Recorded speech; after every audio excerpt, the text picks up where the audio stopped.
I was sitting in my own living room before dawn, drinking coffee and watching the marine forecast on the television, when the screen cut away from the weather and lit up with an incoming video call from a man named Greg. Because my wife's phone, charging in the next room, was still paired to that TV from some night we had watched a movie together, and she had forgotten. And so the call she meant to take in private rang instead on the big screen in front of me. His name and his face filling the wall of my own house at 5 in the morning. I did not move. I sat there with my coffee going cold in my hand and watched my wife hurry in from the kitchen, see the television, go white, and fumble to disconnect it.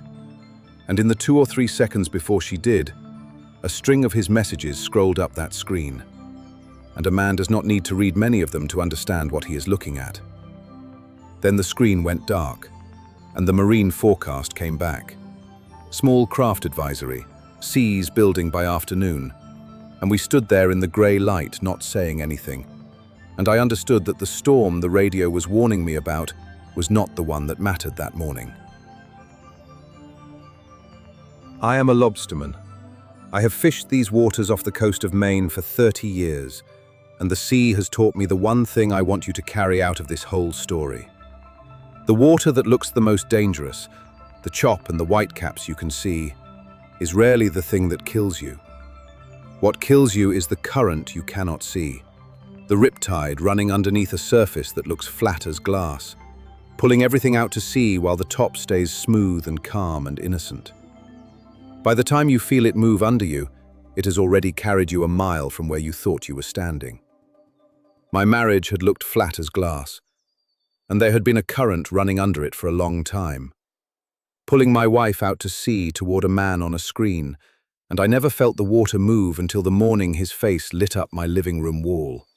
Stay with me, because what I did over the next several months, and one thing in particular that I almost let pull me under, is the whole reason I am telling you this. I lost my wife to a man she had never once met in person, a man who lived 1,000 miles away and existed only in a phone, who got the best of her while I got the silence. And the strangest, hardest part was not losing her. It was the thing the discovery almost turned me into. This is not a story about revenge.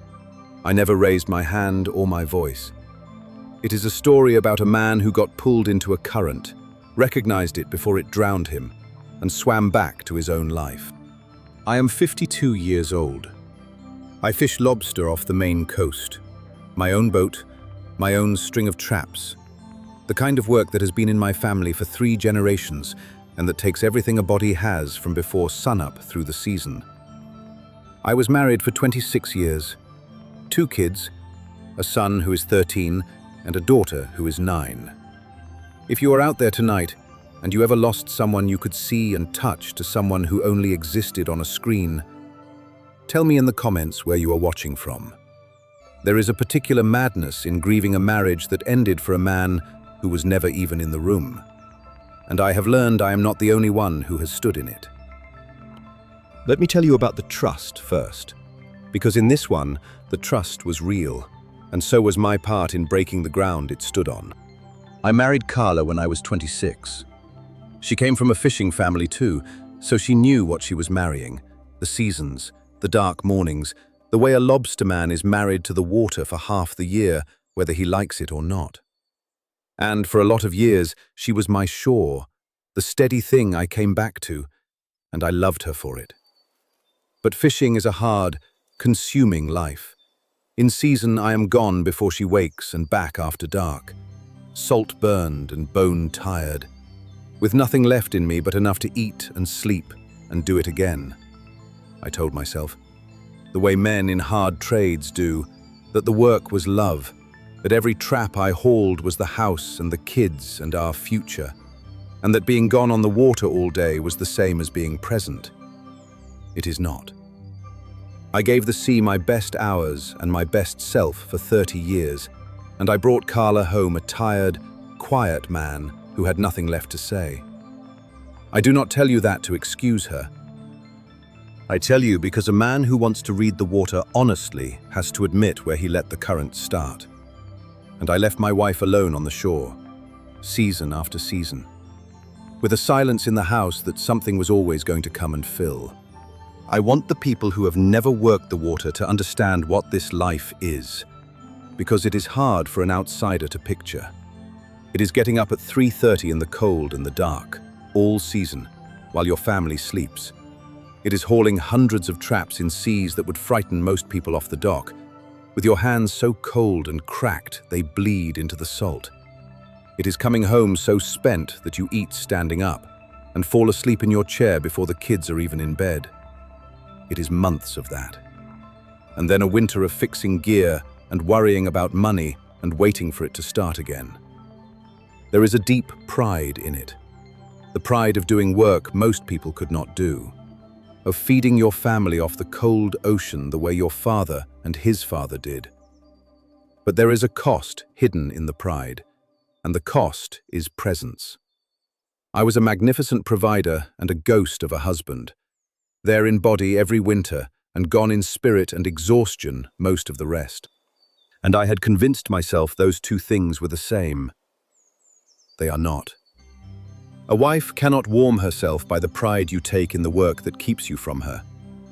I learned that too late. In the blue light of a screen at 5 in the morning. And what came to fill it was a screen. Let me tell you how the current had been running. The signs I read as nothing. The phone, of course, always in her hand now, where it never used to be. Her face lit blue by it late at night. On it first thing in the morning. I thought, the way we all tell ourselves, that everybody is on their phone now, that it was just the times, the way she had gotten a kind of glow back, a happiness, a secret little smile at the screen, and I was glad to see her happy and never once asked what was making her smile, because I assumed, fool that I was, that it had something to do with me, new things she was suddenly interested in. Music and shows and places far inland, hundreds of miles from any ocean, that I figured were just hobbies. A name, Greg, that came up once or twice as somebody from an online group she was in, and I thought nothing of it, because what is more harmless than a friend from the internet?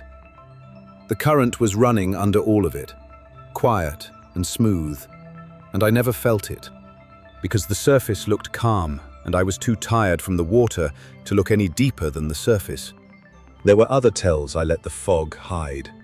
The way she took the phone everywhere now, even into the shower, propped where she could see it, when for 25 years it had lived face down on the counter. The way she started staying up long after I crashed, exhausted, and I was glad, I thought, that she had her quiet time, never once wondering who her quiet time was with.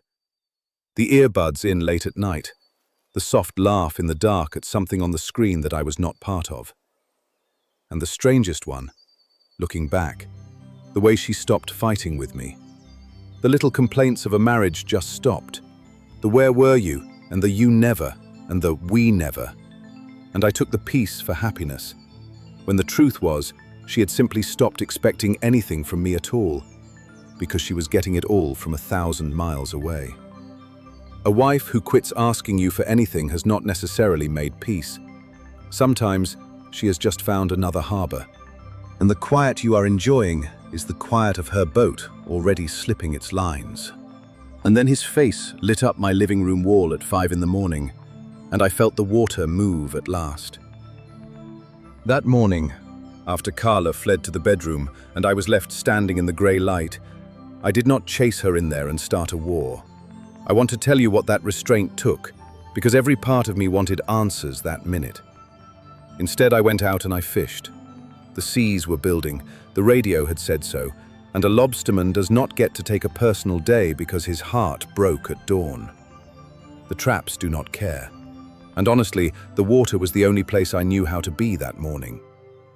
And out there, hauling traps in a building sea with my hands doing what they have done 10,000 times, I started to think the way the water teaches you to think. You do not panic in a building sea. You read it. You figure out what it is doing and what you can and cannot do about it. And you make for safe harbor in good order. So I read it. And by the time I came in that evening, I had decided I was going to handle this like a seaman and not like a drowning man. I will tell you the truth about that day on the water, because it was one of the strangest of my life. The sea was rough and the work was hard, and I was grateful for both. Because the body's plain labor was the only thing that kept the mind from tearing itself apart. There is a mercy in hard work at a time like that. The trap does not care about your broken heart. The line still has to be coiled right, or it takes your hand off. The next pot still has to come up.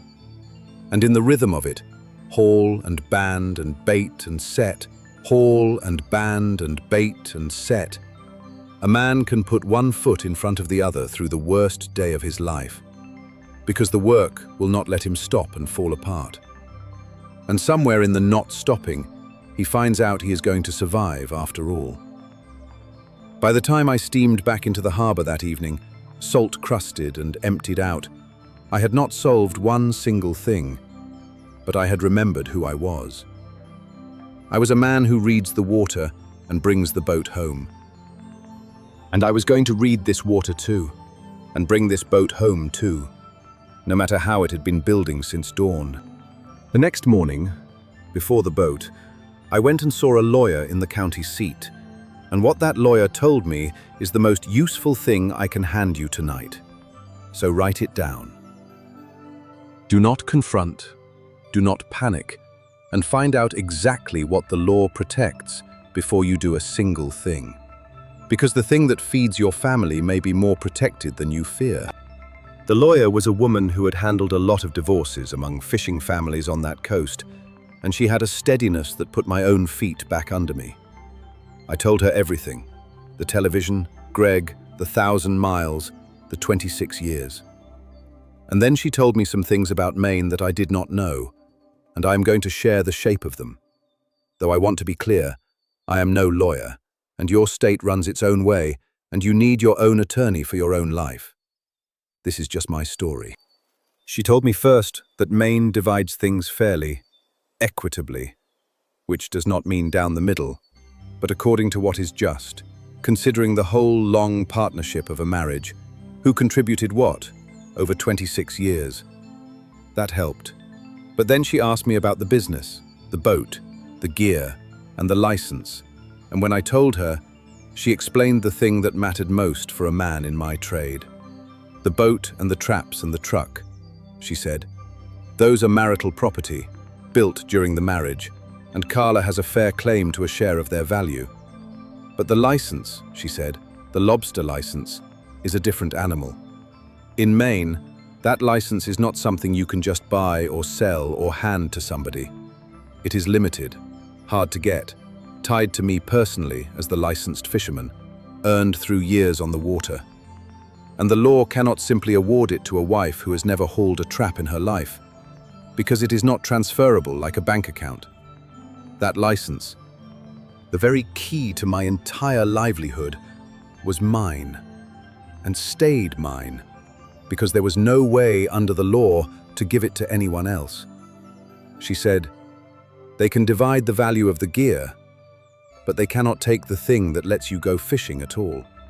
And I felt the deck steady under me for the first time in days, because the one thing I had most feared losing, the ability to keep doing the only work I have ever known, was the one thing the law could not take.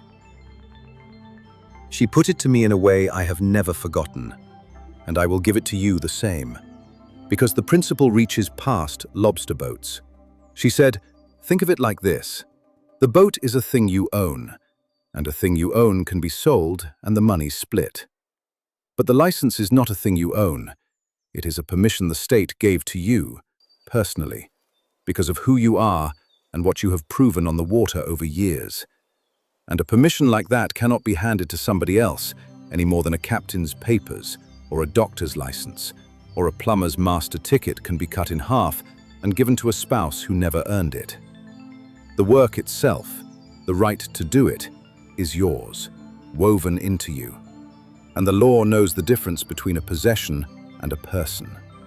She told me that any of you who make your living on a license, a permit, a certification you spent years earning, should know that the credential itself is usually protected in a way a bank account is not, because it is not property. It is you. The boat they could value. The fisherman they could not divide. Then she gave me the rules, the same ones I would give you no matter your trade. Do not move out of the house.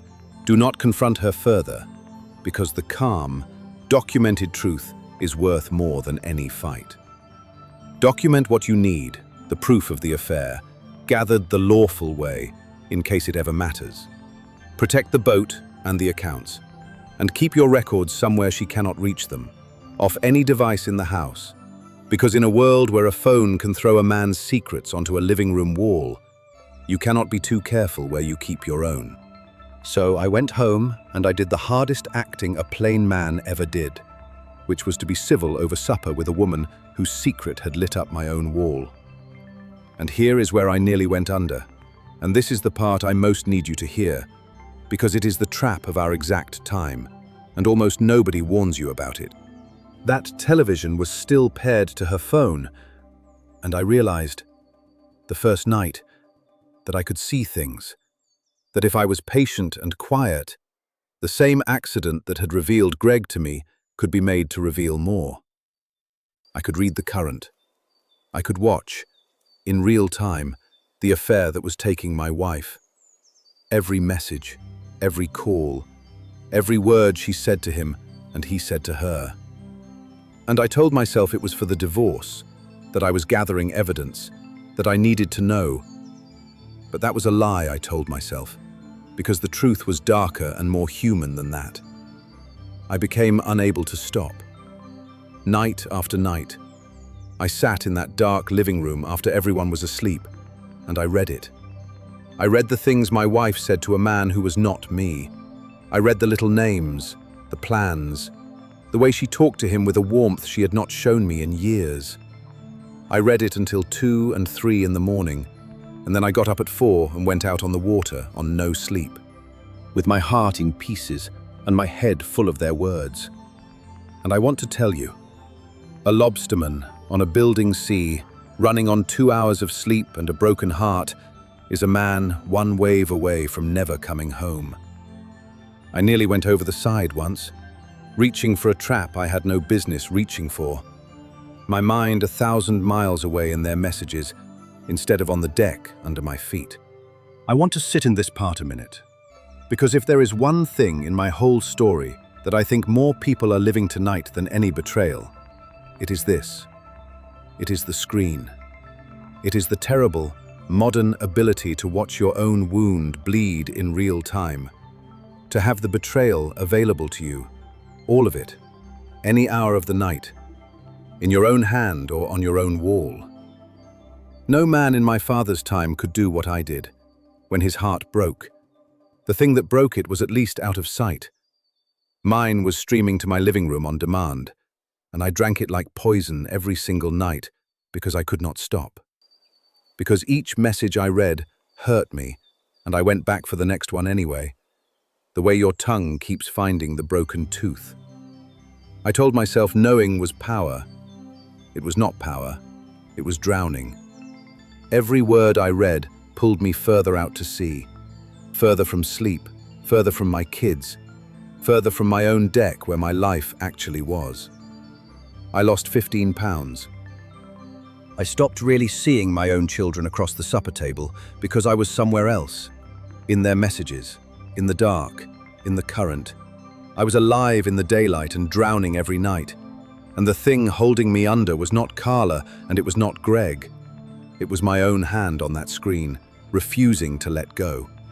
And that near miss, the real one, the wave that almost took me, is what finally woke me up.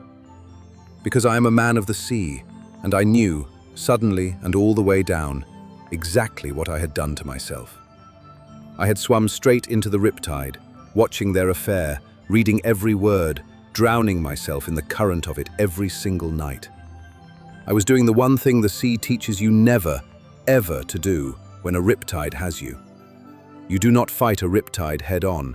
You do not swim against it toward the shore because it is stronger than you are, and it will hold you there, exhausting you, pulling you under, until you have nothing left. Every fisherman's child on that coast learns it before they can swim. When the current has you, you do not fight it straight on. You swim across it, sideways, out of its grip, and you let it have the water while you save your life.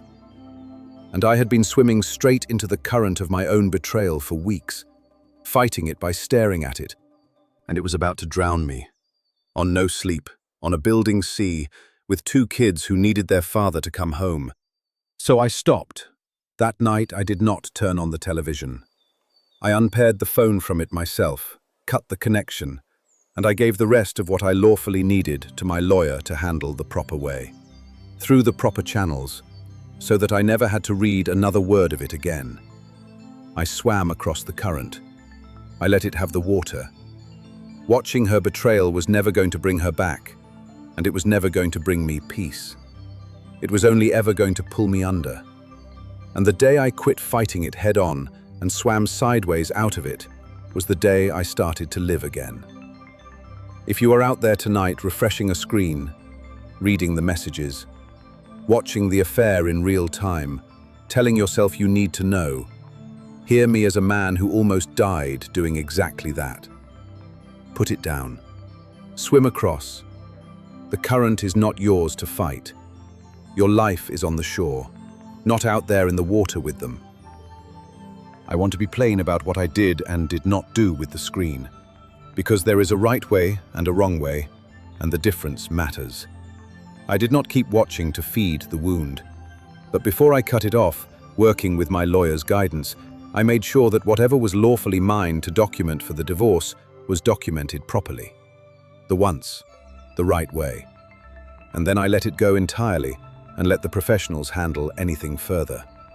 There is a world of difference between gathering what the law allows, once, with a clear purpose, and what I had been doing, which was drowning myself nightly in every word because I could not stop. The first is a man protecting himself. The second is a man harming himself. I had to learn to tell those two apart, and the lesson nearly cost me my life on the water. Gather what you need with a steady hand and a lawyer's guidance, and then close the screen and walk away. Because past that line, there is nothing waiting for you but the bottom. Once I was out of the current, the rest came clearer and calmer than I expected. Because I had stopped drowning, I could think, and I could let the law do its slow, steady work. The boat and the gear were valued, and Carla got her fair share of that value, which I never fought, because it was hers by right of 26 years.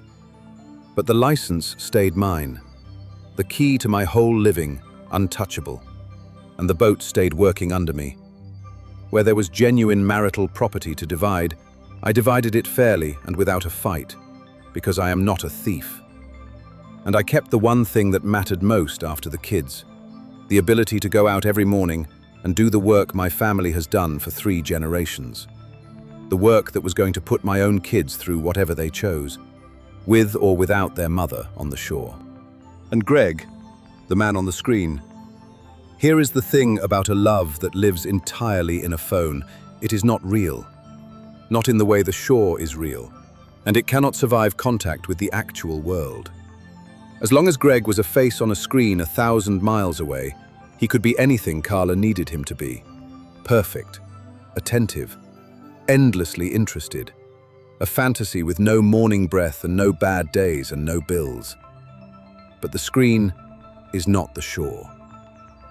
When it came time for the fantasy to become a life, when there was an actual 1,000 miles to cross, and an actual man to wake up next to, and actual ordinary days to fill, the whole thing deflated the way a thing made of pixels does when you try to stand on it. I will not pretend to know every detail, and I would not air it if I did.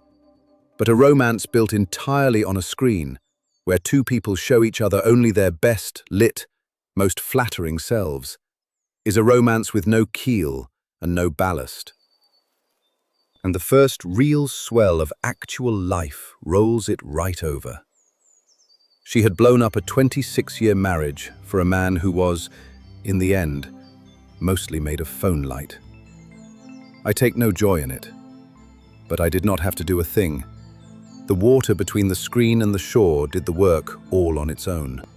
I have thought a great deal about that, about the difference between the screen and the shore, because I think it is the truest thing this whole hard chapter taught me.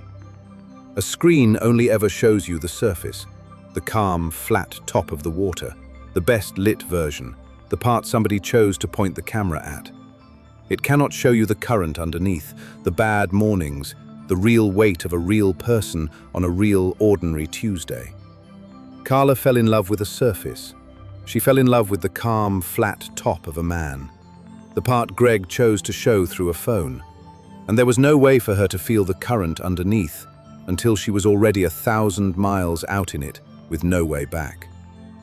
That is the cruelty of falling in love with a screen. By the time you learn what is under the surface, the current has already carried you away from everything that was solid. I did not have to wish her ill. I only had to know what the sea knows, that you cannot build a life on a surface, and wait for the actual water to teach her the same. I am not going to give you a scene where Carla came begging back, because that is not how this one went, and I would not dress it up. What I will tell you is how it actually ended, which was quieter and meant more. I kept my boat and my license and my house, and my kids live with me on the coast where their family has always lived, and they see their mother. And I have never said one cruel word about her in their hearing, because she is their mom and the wound is mine to carry, not theirs. My son comes out on the boat with me now in the summers and is learning the water, the 4th generation on it. And there is something in watching him coil a line right that puts a man's heart back together more than any amount of staring at a screen in the dark ever could. We are not where I thought we would be, but I am off the current and back on my own deck, and a man on his own deck, doing his own honest work in the salt air with his son beside him, is a man the riptide did not get. I want to say something about my kids through all of this, because they are the reason I swam across instead of letting the current take me. When I was drowning in that screen at 2 in the morning, I was not really being a father, not in the way that counts. I was in the same house as my kids and 1,000 miles away from them, the same as their mother had been from me, lost in a glowing rectangle while 2 children slept down the hall, needing at least one parent with both feet on the shore. The day I understood that, the day I saw that I was about to become, in my grief, the very kind of absent that had helped sink us in the first place, was the day I put the screen down for good. My kids did not need me to know every word their mother typed to a man in another state. They needed me to come home from the water and look them in the eye and make supper and be there, all the way there, the way I had not fully been there in years. So that is what I did. I gave them the presents I had been pouring into a screen and pouring into the ocean. And it turns out that a father who is fully present, even a heartbroken one, even half of a broken pair, is enough to keep 2 kids steady through the worst storm a family can hit. They are okay. They are better than okay. Because at least one of us climbed out of the water and came home to them. All the way home. Here is what I have left for you, and then I will let you rest. The water that looks flattest is the one with the current that will carry you out before you feel it move. So do not trust a calm surface to mean calm water. Read what is underneath, in your marriage, in the quiet of your own house, in the blue light on the face of someone you love at 2 in the morning, not with suspicion, but with the honest eye a seaman gives the sea, because the surface can lie and the current cannot. Tend the shore you give the people you love, because a silence at home is a thing the whole wide world is waiting to come fill. And these days it can fill it through a screen in their own hand while you sleep beside them. And I will say one more thing to the men in the hard trades especially, the ones who are gone before light and home after dark, the ones who tell themselves the work is love. The work is not love. The work is how you provide. And providing is a good and necessary thing, but it is not the same as being present. And the people we love cannot warm themselves at the fire of how hard we are working somewhere they cannot see. I learned that the most expensive way a man can learn it. Do not wait for a face on a screen to teach you that your wife was lonely on the shore. Come in off the water sometimes while there is still a marriage to come home to. Give the people you love your presence and not just your provision. Because provision they can get anywhere, even from a stranger's phone. But presence only you can give. And presence is the only thing that ever actually holds. And if you ever find the current has already taken someone, hear me. Because this is the one that almost drowned me. Do not fight it head on. Do not sit in the dark and read every word and watch it happen and tell yourself you need to know. That is swimming straight into the rip, and it is stronger than you. And it will hold you there and pull you under, while the life you could still have waits on the shore behind you. Swim across it. Let the current have the water. Put the screen down. Give what you must to the proper hands, and turn yourself back toward the shore, toward your kids, toward your own work, toward the solid ground that was always the only thing that could hold your weight. The people in the water made their choice. Yours is whether to drown watching them, or to swim across and live. Swim across. Live. And to the man or woman sitting up tonight with the blue light on your face, doing the very thing that nearly took me.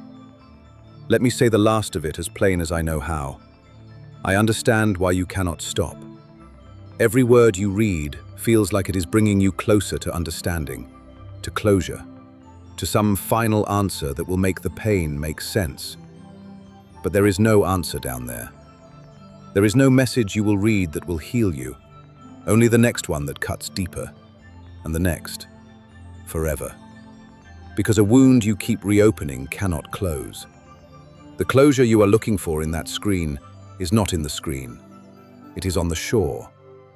In the ordinary daylight things, the work of your hands, the faces of your children, the slow, plain rebuilding of a life. You will not find peace by knowing every detail of how you were betrayed. You will find it by turning around, swimming across, and walking back up onto the dry land of your own real life. The one that is still standing there, still yours, still waiting for you to come home to it. The water will take everything you give it. Stop giving it your nights. Come ashore. Take care of yourselves out there. Watch the water under the water. And tell me where you are watching from tonight. I read every single one.